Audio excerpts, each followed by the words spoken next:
Good evening sa inyo lahat. Nandito tayo ngayon sa bahay ni Olab Tabaque, CEO ng Love Dishonor.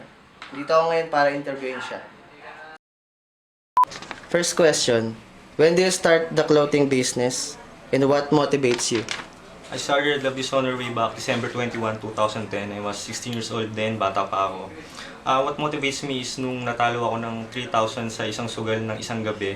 So nakapag-isip ako na wala namang muna akong papala sa sugal. So what if magtayo na lang ako negosyo? Kasi sa negosyo wala kang talo eh. Tama. Why Love Dishonor? Love Dishonor.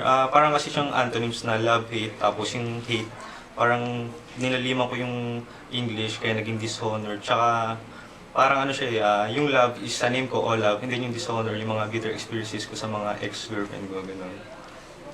Yun pala yun. Second question, did you face any challenges in mobilizing your capital? Syempre naman, kasi estudyante pa lang ako eh. Wala akong matinong trabaho na para sumweldo ako. So yung capital ko is kinukuha ko sa baon ko, which is yung mga nasisave ko. So I start my business small, tapos habang nakaipon ako, pinapaikot-ikot ko lang. Ang galing. Third question, what are the financial requirements and how did you mobilize funds? Immobilize funds pinapagawa ko yung mga shirts, pinapaprint ko. Tapos ang kailangan ko financially is of course yung malaking pondo para magka-shop na ako at hindi na ako mag-consignment pa or yung mga meetups kasi medyo hassle na rin. Hassle? So in the near future, siguro makakamit ko rin naman yun. Tiyaga lang. Tiyaga lang. Fourth question, did you have any business background before starting up? Wala. Virgin pa ako sa ganyan. Hindi, joke lang. Unang negosyo ko yung clothing kasi entrepreneurship student ako eh. So parang naiganyo ako gumawa ng negosyo para habang nag-aaral ako, may experience na ako pag-graduate ko. Nice. Fifth question, how is the industry today and its market trends?